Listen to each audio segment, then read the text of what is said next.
newbies to Igler Drinks and to oldies as well. I offer a few minutes to kick us off, which I hope is a bit of reflection on where we might be now, some kind of hook from the present moment, but also a springboard into the main event, which is the conversation this evening between Michael and Tom. And I wondered if I'd been slightly gifted an event, although it was sad in its own way, which was yesterday, the death of Michael Collins, the astronaut in the Apollo 11 crew, whose death was announced yesterday at the grand age of 90.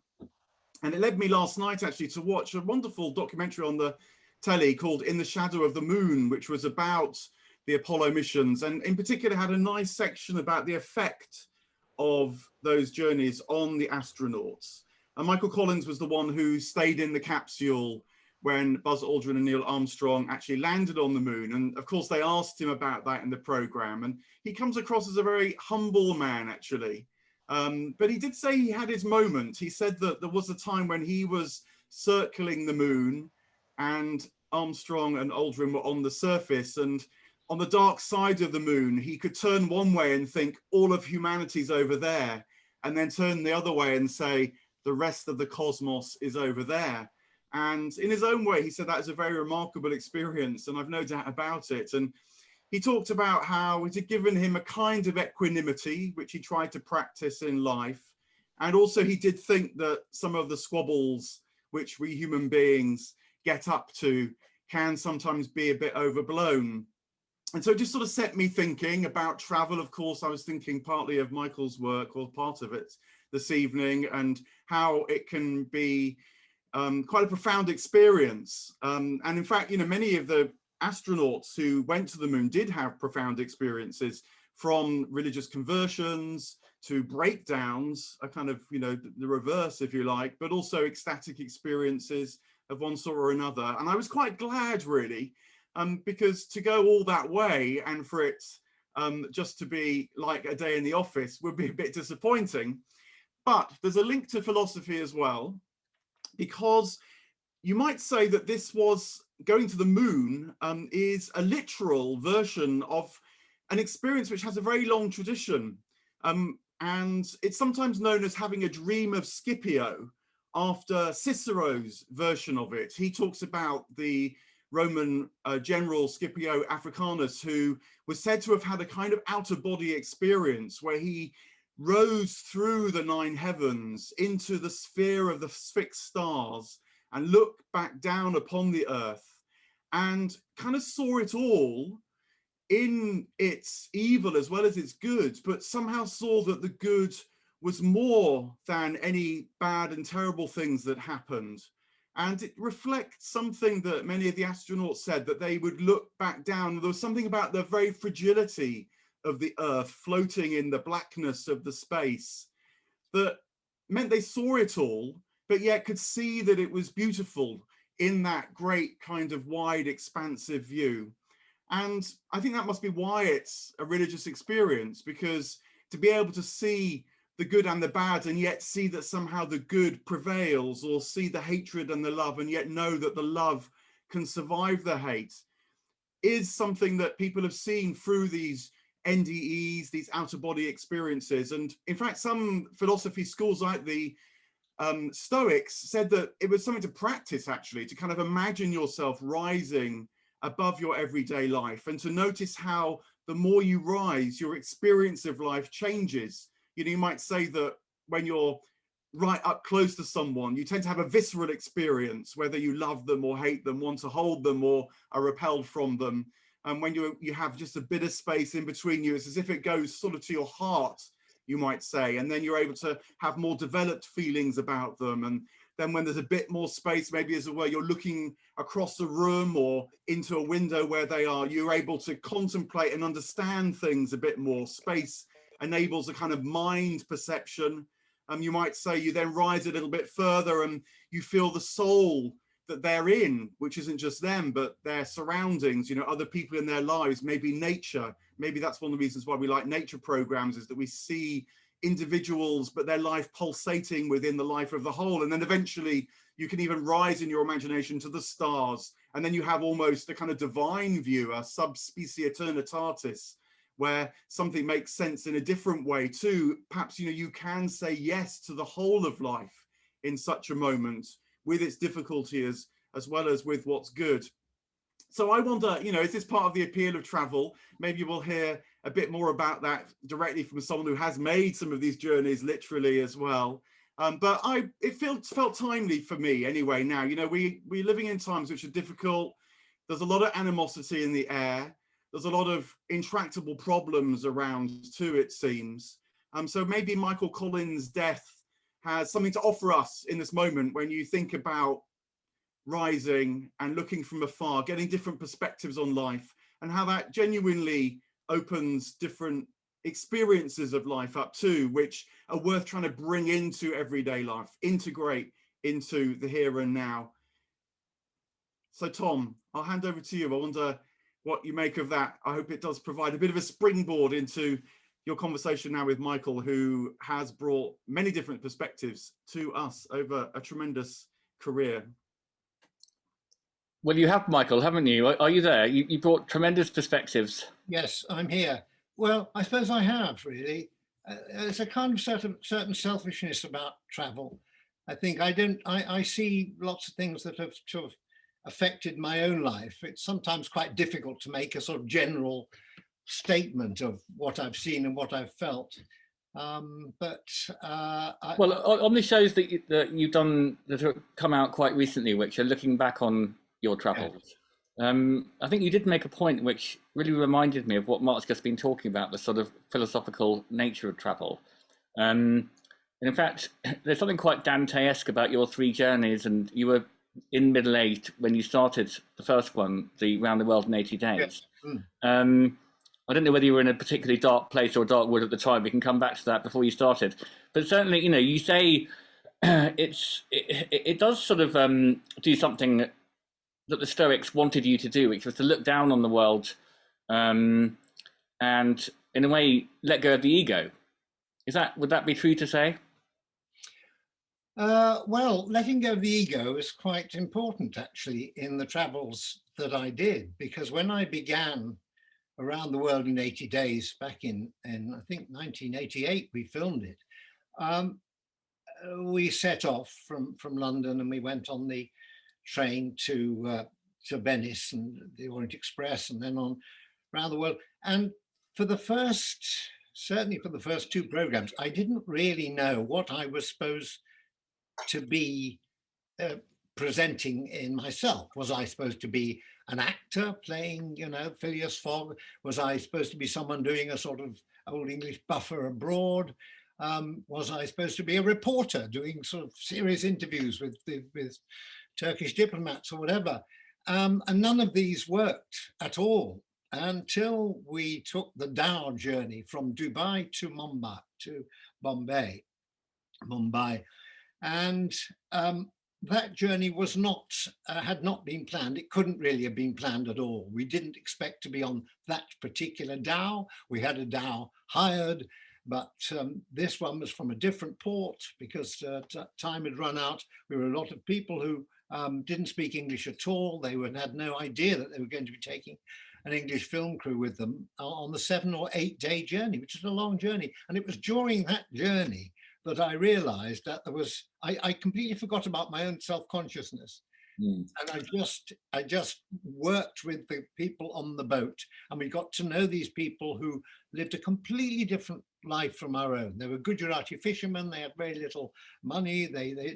We were there with all our equipment, but we needed them desperately for the thing to work. And by the end, I realized that it was, it sounds terrible to say, but it wasn't about me. It was really about them, and it was about the people I met. And the best possible thing was to keep yourself out of the way. And there's a travel writer who I like very much called Norman Lewis. And Norman Lewis is rather different to me, but he was someone who always took pride in the fact that he could come into a room and see what was going on without anybody noticing him. He'd come in at the back of a crowd, take it all in, and go away again. And I think that's very, very important in traveling. And it's difficult in television because they want a presenter, they want someone to travel with. But I wanted to make sure that the people I met were were part of the essential experience, not me meeting them. And it's a wonderful scene, actually, and you can feel that turning point when watching back over it at the end of that Dow trip, when you're saying goodbye to them all. I mean, it's so warm, the connection between you, and that's when it becomes there's a kind of immediate emotional connection, I think, that you make with the audience, and it goes sort of beyond. Here's Michael Palin from Monty Python to something else. Well, there was an old guy on the boat called Kasim who had listened to my tape of Bruce Springsteen, The Wild, the Innocent, the East Street Shuffle at full volume. He'd never heard anything like that before and enjoyed it. But anyway, I got to know Kasim and I liked him very much, but he was a serious older man with a beard and all that. And as we left, I was saying goodbye to them.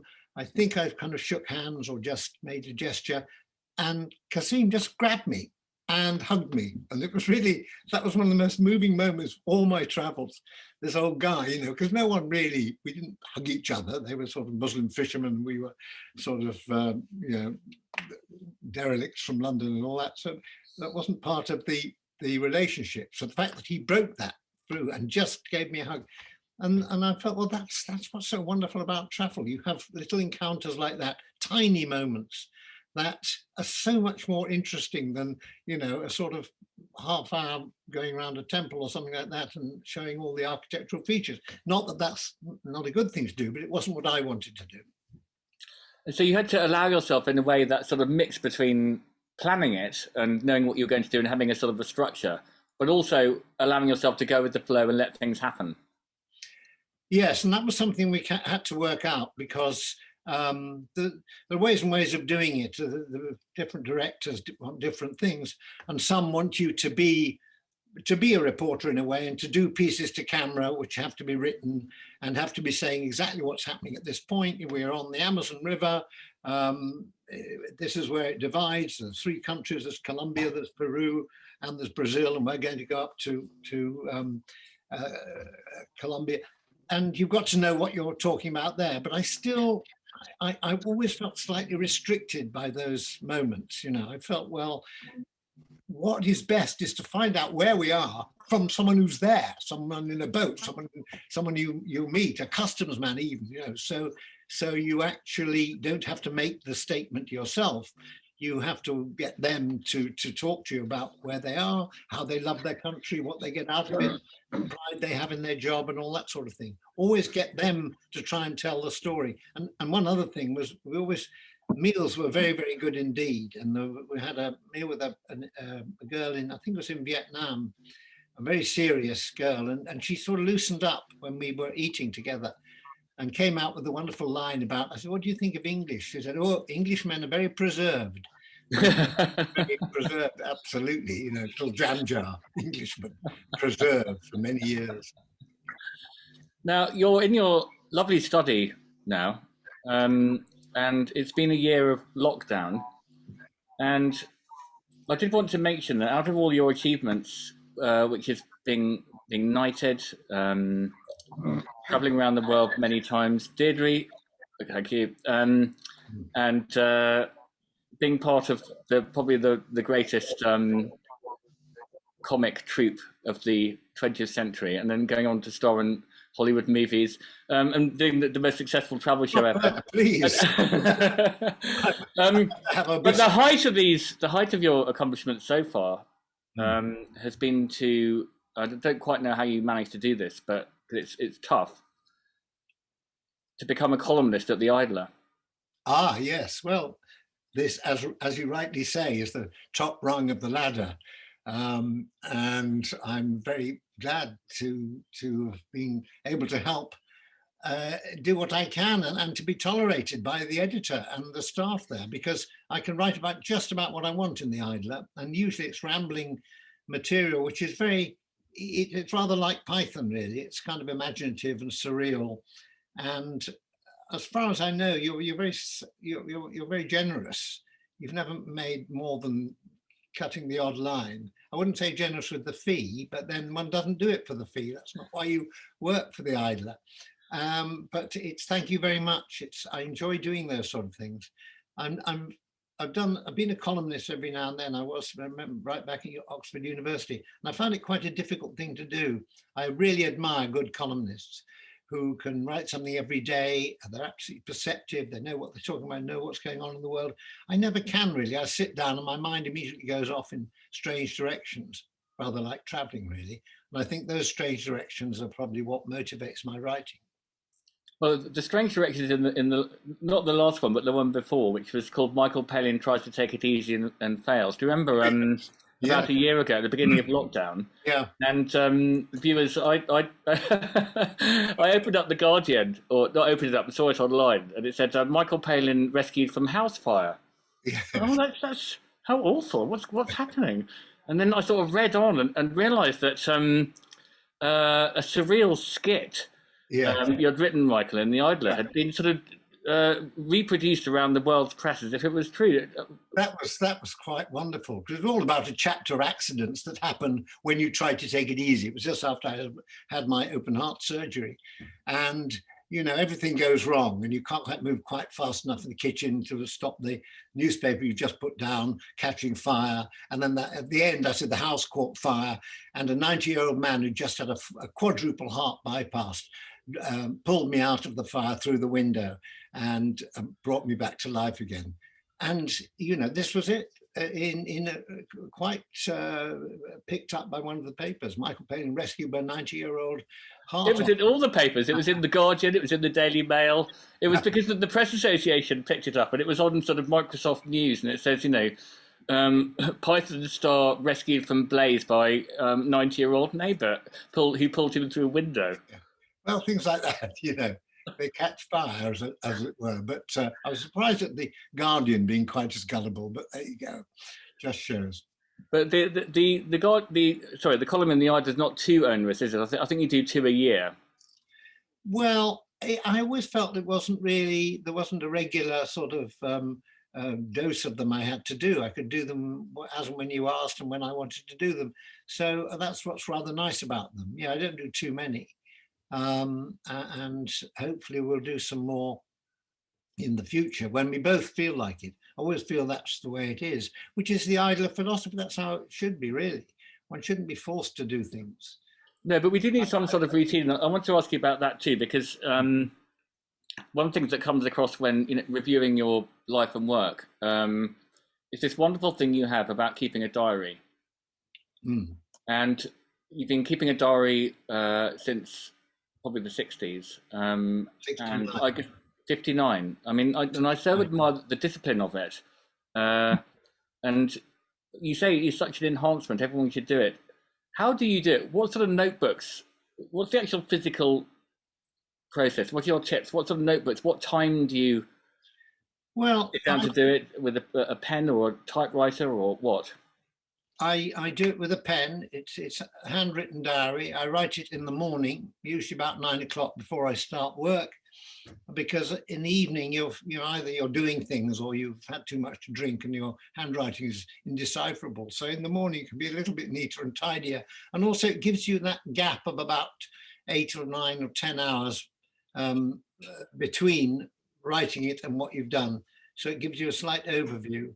I just try and keep a record of the day. I try not to get too sidetracked into philosophical sort of musings, but of course you do every now and then. It's a narrative of one's life, I suppose. And once I started, I felt I've got to keep it going, because if you stop, then you either you lose the will to write, and that's quite easy to do because some days are incredibly boring. And why write those down? What I did was, because I kept it for so long, I could look back and I could see that actually some of the days I thought were extremely boring are some of the most fascinating. I mean, what I had for breakfast suddenly becomes interesting. 2 fried eggs, bacon, some fried bread. When did I ever have that for breakfast? I would never dream of having it now. You have muesli and tiny berries and all that sort of stuff. So even the most sort of tiny, seemingly irrelevant piece of information can become useful. And I also read other people's diaries, and again, the small detail is what I find makes them most fascinating. Do you find that when you look back at your diaries, when your 20s, 30s, 40s, you're a different person, you're looking at different things, you have different priorities?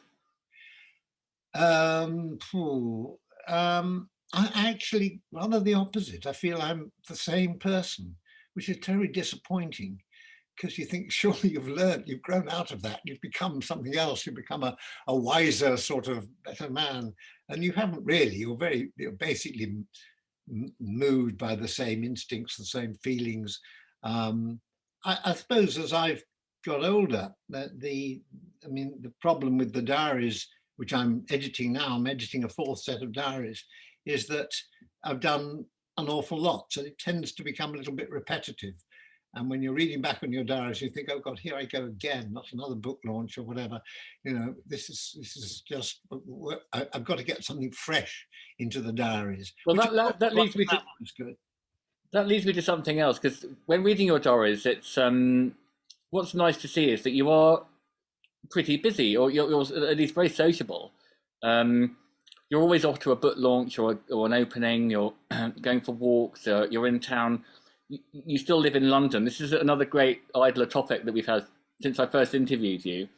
Unlike the other, well, let's take just one random example. John Cleese. Unlike John Cleese, he's a sort of comes across as a more restless soul. He's always moving house, moving country. Changing his marriage and so on and so forth. He's never quite happy where he is. But you stayed in the same house more or less, I think, since 1960 something in Muswell Hill or Hampstead Heath. Yeah, it's the same house that we bought in 1968. We've added a couple of other houses which are on either side of it over the years. But so is it like Help, the Beatles? So you've got 4 doors and then you go in and... Well, we've only got 2 doors, so we couldn't let all the Beatles out, but certainly, the 2 surviving Beatles come in that. It's an interesting thing, because I feel I lead I'm a rather contradictory personality, in that I love traveling, I love getting away, I love doing different things, I love letting the imagination flow, writing something silly, but at the same time, I do crave a sort of basic order to all that. Whereas I think John is rather the opposite, and he feels he has to keep moving and will find eventually perfection at the end of the rainbow somewhere. And I always think that John was one of the first Pythons, I think, he and Eric, to go to America. And he went to New York for a bit, and then that didn't quite work out, and then went to California. Once you're in California, that's the end. That's the last place you can go to get away to the sort of imagined land of paradise and milk and honey. And things didn't work out absolutely right there. So now last time I heard he was in the Caribbean, he's in somewhere else.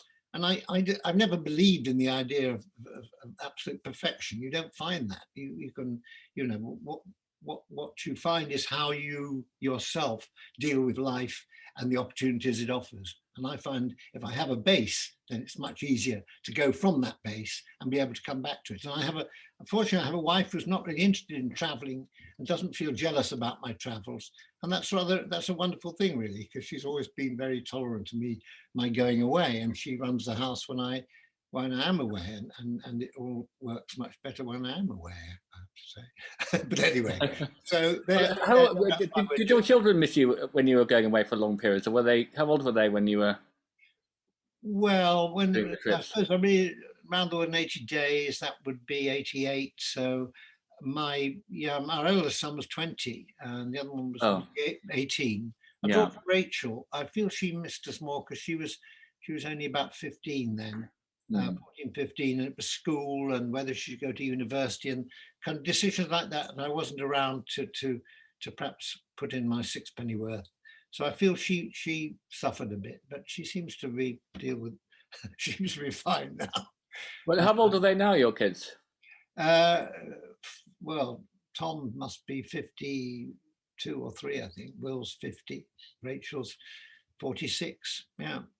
So are you a grandparent? Yes, 4 times over. Oh. Yeah. Archie and Wilbur, and then Rose and Bert, who are the the smaller ones, and they've been absolutely terrific. I mean, that's the reason why I travel less now, is because it's so joyful to see them grow up and to watch the process without being directly responsible as parents. As grandparents, you have that wonderful luxury of just seeing how do they view the world, how do they watch things, what do they notice first of all, and I find that really, really fascinating. Now, tell me, do the other pythons tease you about your sort of relative inertia? Inertia. Don't they see as that? They yeah, I mean, they're sort of, yeah, we all tease each other really. But John is always very funny about my being away, and we've still got the same wife, and there's a lot of that goes on. And what's her name again, you know, and all this sort of stuff, and he knows her very well. So yes, there's a little bit of that which goes on. But I mean, you know, Terry Jones used to be sort of quite a stay-at-home in an odd way. Gilliam, I see, lives up in Highgate, and you know, he hasn't been around for a long time. But then the last year, we've all been at home. Well, so and how's that been for you? This last year being at home, I remember seeing you. We just bumped into each other completely randomly on Hampstead Heath. I think that was around the same time you were recovering from your operation. That must have been just before lockdown. So how have your days been? I mean, have you missed travel and going out? And as we said earlier, I was going to come back to what I was saying earlier. You know, in your diaries, you're very sociable. You're often walking down to town and, you know, going out to things and just getting that sort of creative input, really. I actually have really appreciated a pause, because I realize I've done an awful lot in my life, and you know, I if you're not very careful, it all becomes a blur. It's one thing after another. You've done this, you've done that. Oh, on to the next program, and you don't have time to really look closely at what you have done and enjoy what you have done. And actually, doing the recent travels where the BBC or actually this company in Scotland had the idea of having me look back at the travels and talk about them 20 or 30 years on, I suddenly looked at them and I realized these are really good. At the time, I just felt, oh, Michael, you've asked the wrong question there. Or, my God, brush your hair. Or, what are you wearing those trousers for? Or something like that. Oh, those socks, those are wet patch on your back and all that sort of. But then looking back on them, I just realized what was so wonderful was Nigel Meakin's photography, was the actual beauty and the skill with which he had shot an enormous amount of material in a very short time. And so to have that time, to have that pause, that time to look back is great. And also, I love other people's work and books, and I've had time to read books. You know, just I really haven't missed rushing around at all. Quite the opposite. And I'm slightly nervous of what's going to happen once we are all allowed to rush around. And you know, I don't. Hello. Boy, Mete, get out of the picture. So I am very sorry. I've just joined. I'm terrible. Sorry about that. Okay. Mete's in Turkey. Oh, hi. How are you regular doing? Whereabouts? Oh, I just muted him. I guess I'll mute you very quickly. In a very quiet spot. Whereabouts in Turkey? Oh, okay. We'll find out later. We'll find out later, yeah. How exotic. So there were, I can't remember where we were. So yes, actually, I have quite enjoyed the breathing in a mad life. And there's so much going on, and there's so many things I enjoy. That's the trouble. I mean, I enjoy art, I enjoy books, I know movies, and I just never have time to look at half of them. But join. I think it's a positive attitude to life. Oh yeah, well. Now, we've just been reading Erebus as well, which is terrific. And under lockdown, Victoria and I watched this the sort of Herbert Pontin film of the trip to the Antarctic, which is kind of like sort of a bit of a Michael Palin, David Attenborough of its time, although it was a real trip. And it was an absolutely amazing film with lots of penguins in it and stuff like that. Always lots of penguins. Always lots of penguins. It's a mark of an exhibition. This chap doesn't seem to like my camera very much. But what is it about these explorers that fascinates you? Because, you know, Erebus, which you wrote, I suppose, 2 or 3 years ago.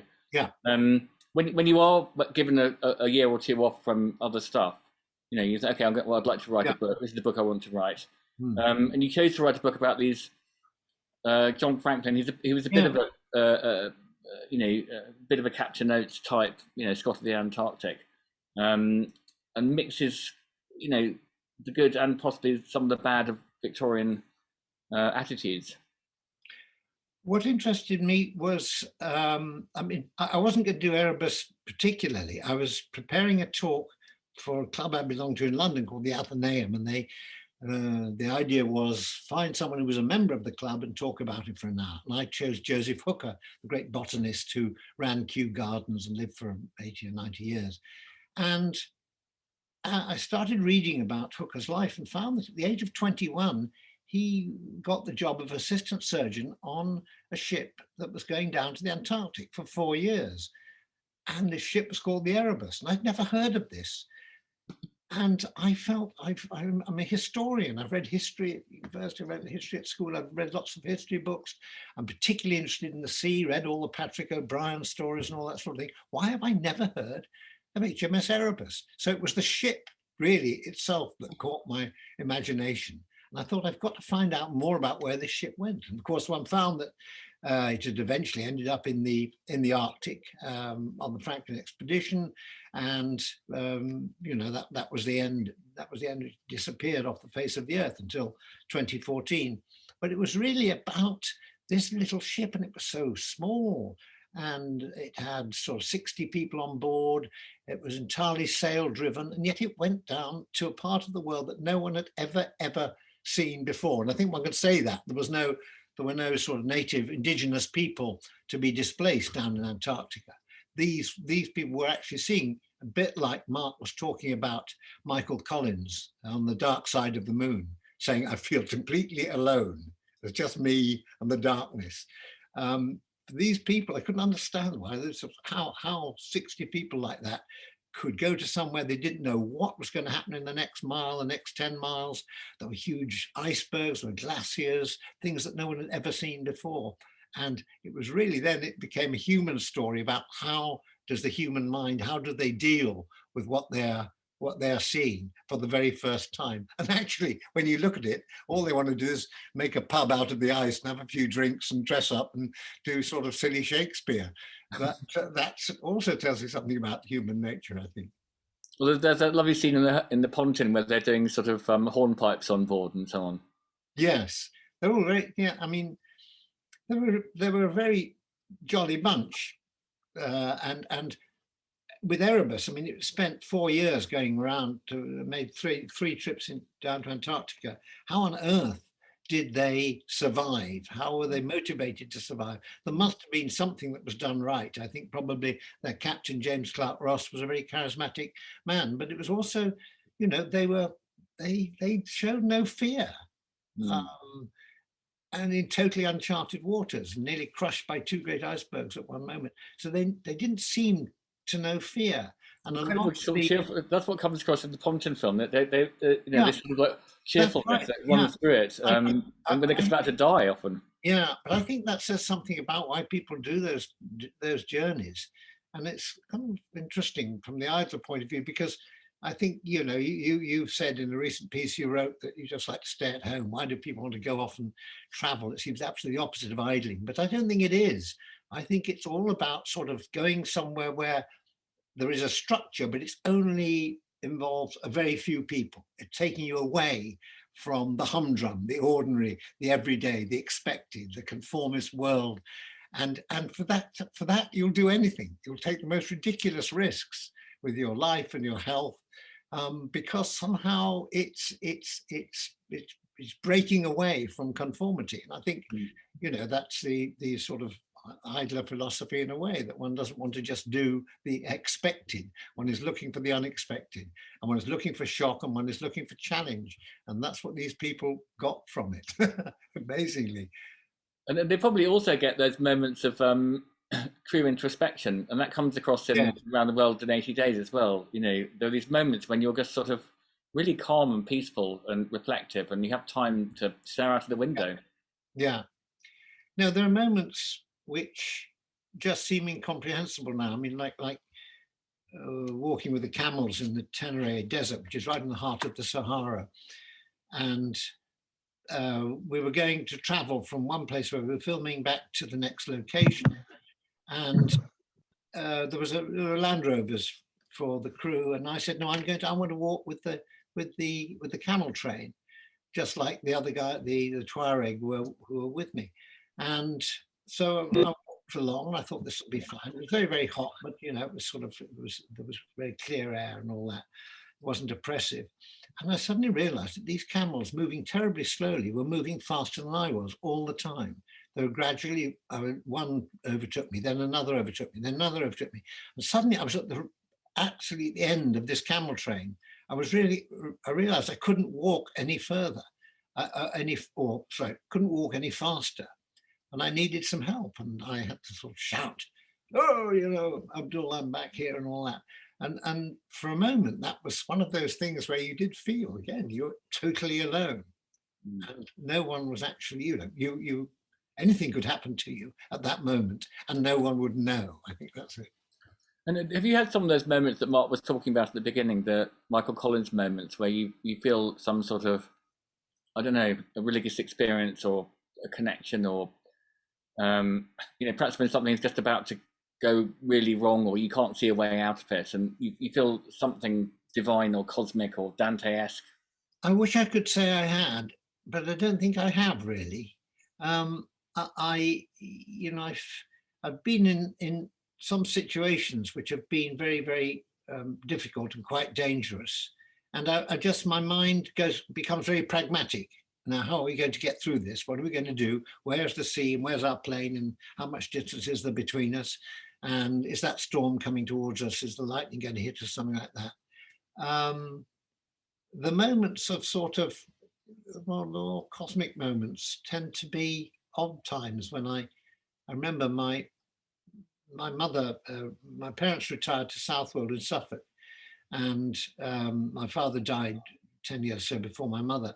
And I used to go up and see my mother. And when I was going to do Around the World in 80 Days, and I went up to see her, and said, she was very worried about me going away. And before I turned in, I just walked down to the shore in the darkness in the North Sea, and just stood there and looked at the North Sea. And for a moment, I just had a feeling of how much empty space there was out there, and how much I was going to see of the world in the next sort of 10 weeks or whatever it was. And I suppose it's that familiar thing that people have said, you suddenly feel very tiny and a little bit vulnerable. And those are the moments when I thought about traveling, when I was safe and comfortable. When things were dangerous and difficult, I was just thinking about how do we get out of here.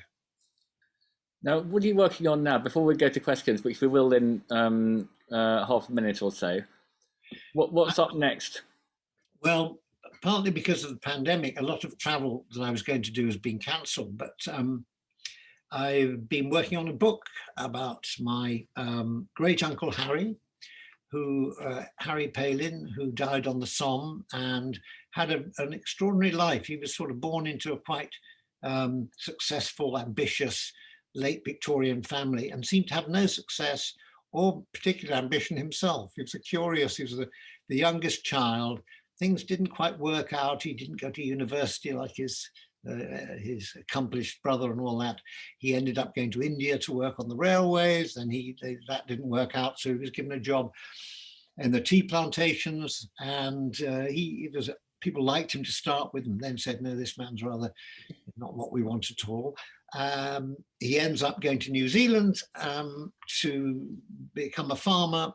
First World War breaks out. He joins up with the Anzac forces and comes back, survives Gallipoli, and is the last Anzac soldier to be killed on the Somme. But it's like I don't know what, I'm looking for what the purpose of his life, but what he felt the purpose of his life was.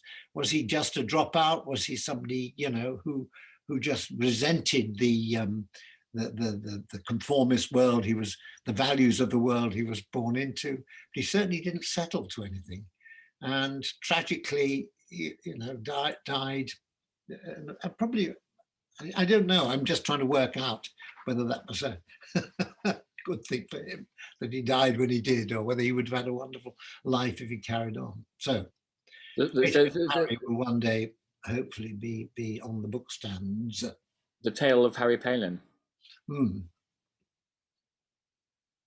Yes. Well, sorry. That's a very good title. Yeah, I'm sure. I thought it was quite good. Yeah.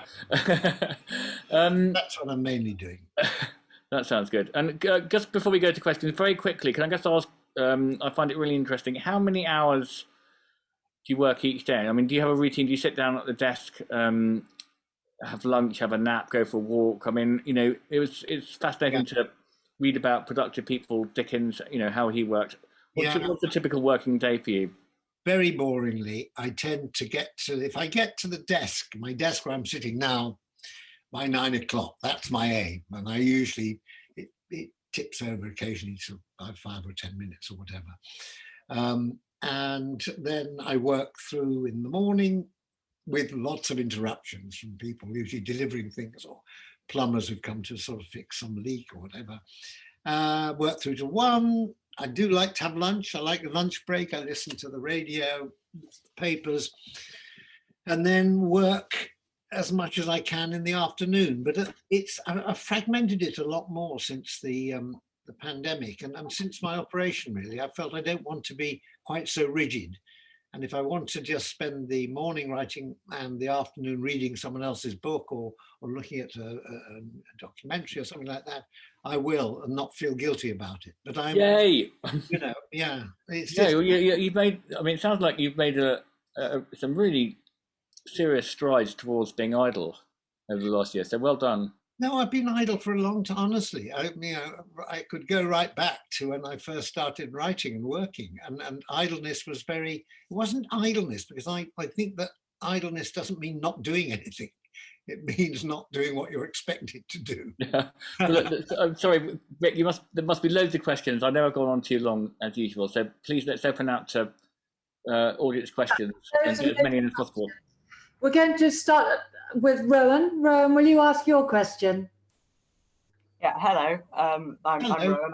I'm 14. And my question for you, Michael, is what advice would you give to young people like myself hoping to follow in your footsteps and travel the world in the future?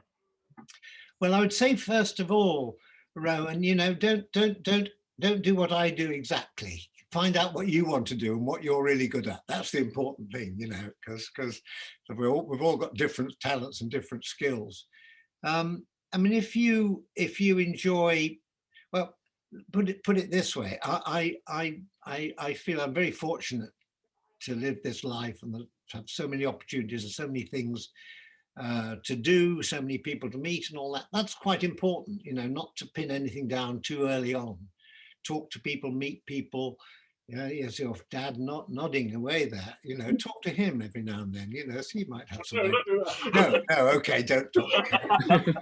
But be yourself. But make sure that you find something that you really enjoy doing. I suppose the first thing I enjoyed was writing, and that sort of allowed my imagination to be freer and gave me some ideas for what I actually wanted to do later on. Yeah, thank you. That's fantastic. Thank you. Good luck, Ron. Yeah. Good advice. Angie Burnett, you there? Angie, will you ask your question? And then after that, we'll go through to Doris. Yes. Hi. Hello, Michael. Nice Hello. to meet you. I'm Angie. This is Matt. Yeah, My question is, yeah. Which travel destinations would you recommend to idlers who want to have an interesting time without doing too much? Well, I think you want to get somewhere that, you know, is slightly off the beaten track. I would recommend, don't just go to a sort of beach in somewhere and eat chips. I know you wouldn't do that, but a lot of people do seem to want to go somewhere where they can totally recreate life at home. So you don't want to do that. I would suggest, as a country I'm very fond of, is Senegal. And the thing about Senegal, it's very civilized, lots of lovely things going on there. Very bright artistic life, food's great. and it was a French colony. I know I shouldn't talk about colonies much nowadays, but it was a French colony, and so there's a lot of French influence there. And it's a smallish country, but quite lively and just interesting, because the French colonial environment, what they've created there, is very different from the British, and it's rather like a sort of little southern French towns built on the Atlantic. And I would recommend that as somewhere to start.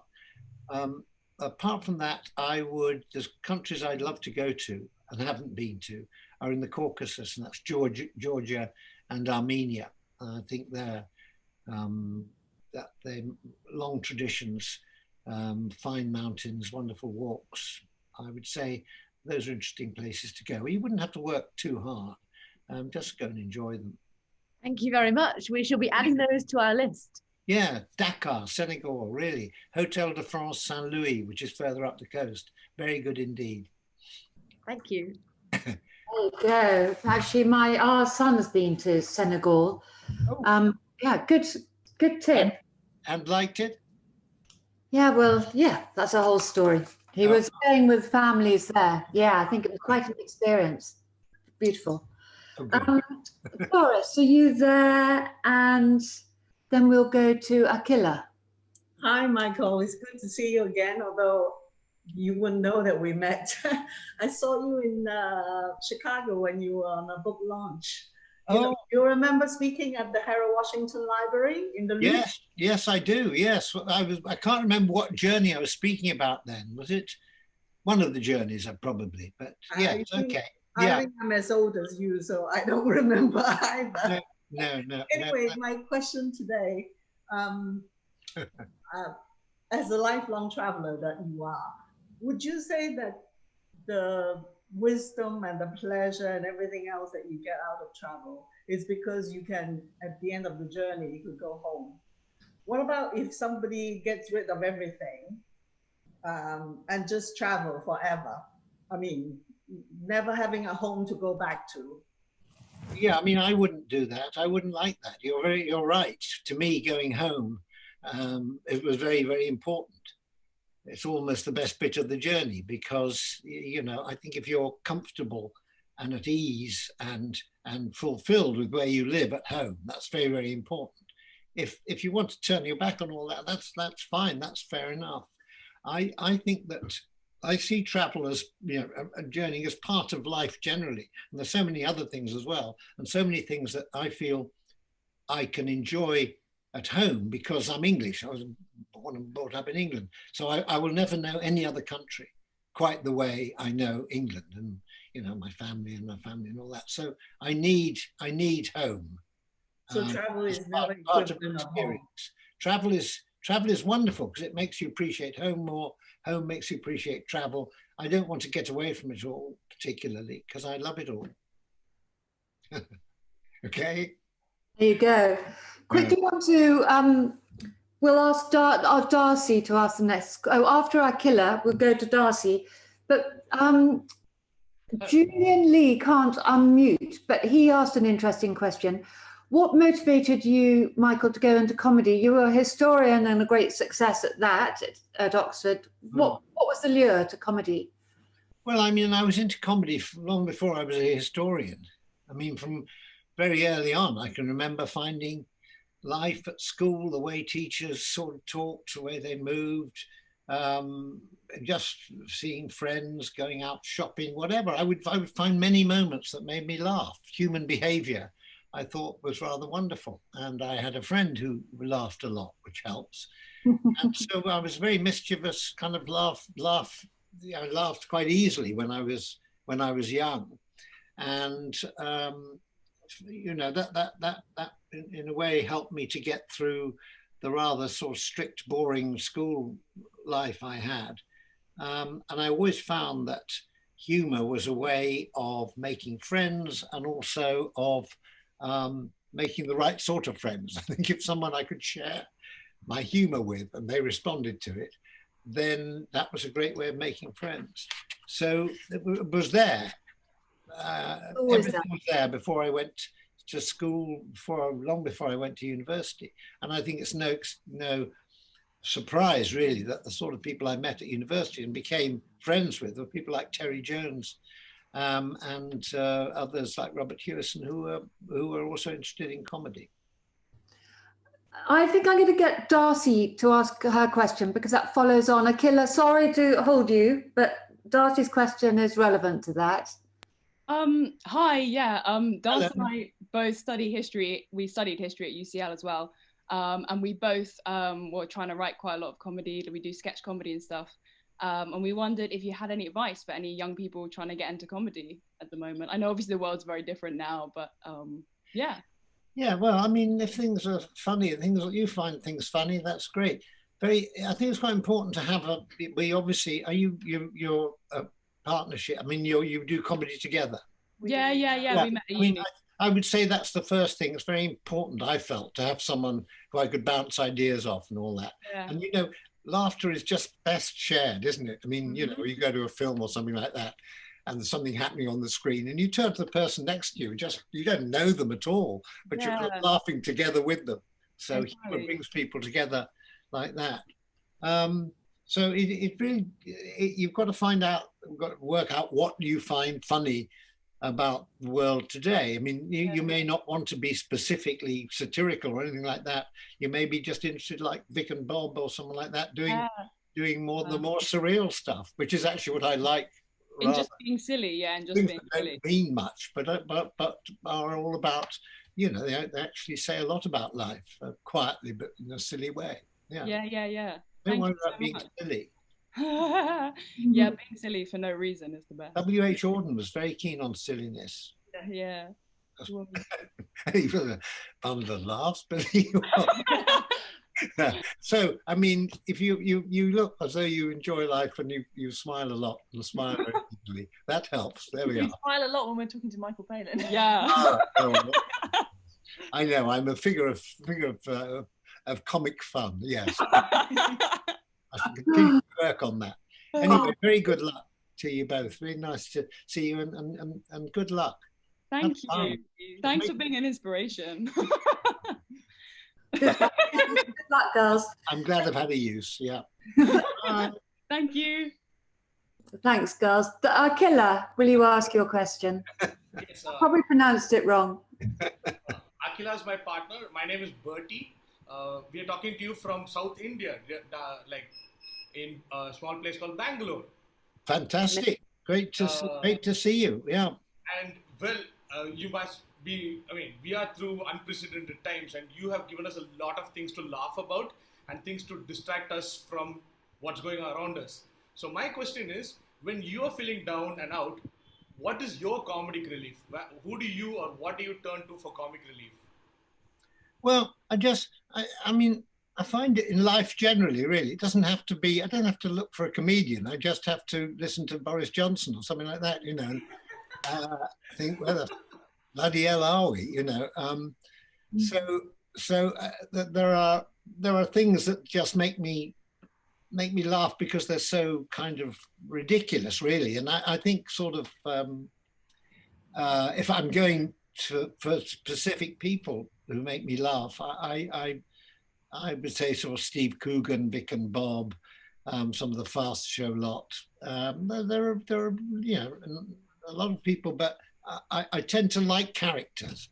I like to laugh at characters. Not always funny, but they're put in situations where they become funny, rather than one-line jokes. So characters, well played comic characters, I think are brilliant, and that's why I think Steve Coogan's Alan Partridge is a quite extraordinarily wonderful and appalling and almost unwatchable mirror on the world. And so I will look forward to his new series. I'll probably only be watch 5 minutes and then I shall just be so embarrassed about life. But good. I guess you could turn the cliche truth is stranger than fiction nowadays to truth is funnier than, well, almost any other fiction comedy that's happening nowadays, isn't it? Yes, yeah. I mean, well, I think there are some awful things going on in the world, and in India at the moment. I mean, it sounds very bad with the COVID and all that sort of stuff. But I think I think the great thing is that one's still got to keep a sense of humour about things. What I mean is that I've been studying about the First World War and troops in the trenches there. And, you know, humour, being able to sort of suddenly just relax, becomes something which enables you to deal with the difficult things around you, to deal with the suffering, and brings you close to people. And it's a way of releasing tension that's within you and all that. So I think that, you know, in any situation, humour can bring people together and enable people to sort of deal with things that are going particularly badly. And yeah, I'm not saying that one should laugh at everything, but I think one should. Thank you so much. Love Okay. you a lot. And, well, you just slapping somebody with a fish is enough to distract us from everything that's going around. So thank you. Yes, so much. no. Now that if you can get a fish and slap someone with it, good luck to you. Let me know how it goes. Will do, sir. Okay. Cheers. Brilliant question. Georgia, will you ask your question? Hello, so nice to see you. Hello, nice to see I you. just wanted to say happy birthday for next week. And I wondered if you had any plans, obviously lockdown measures permitting, to celebrate your birthday. I was hoping to ignore it entirely, really. Oh, sorry. Wake up and just see how many sort of knuckles are on the side of the bed. Hang on. How old are you, Mike? Or how old are you going to be? Well, I'm currently 77, and I think I missed 78, 70. I'm going to go straight to 80. So people say, "Oh, you look young for 80," but I shall be 78 next Wednesday, which was the day I was born. And as you know, if you know the poem, Wednesday's child is full of woe. So I could blame that one. You're the least woeful person. I just wanted to say, you know, do you ever get low, miserable, anxious, depressed? Do you worry about things? You do a very good advert, you would. Try the idler. Try yes, the idler. Yes. Stir well with a cup of water and you'll just feel idle. Yeah, of course. Yes, I get moments when I feel very, I try to avoid feeling sorry for myself, but there are just times when things are frustrating, work's not going quite right, or, things happen within one's family, within one's environment, always we're testing you a bit. But I always say quietly to myself, despair is not an option. That's what keeps me going. Yes. Well, you are an inspiration. Thank you so much, Michael. Just amazing. Listen, before we give you a big round of applause, will you tell us about the song that we're just about to play out? Well, this is a song written by Terry Jones, who, as you all know, is a great friend of mine, and a lovely, lovely man. And he wrote some wonderful songs, always slightly kind of odd. And the one that I've asked you to play out with is called I'm So Worried. And it's all about Terry's wonderful propensity to be worried. I'm so worried. Here we go. And everybody, a big round of applause for Michael Palin. Thank you so much.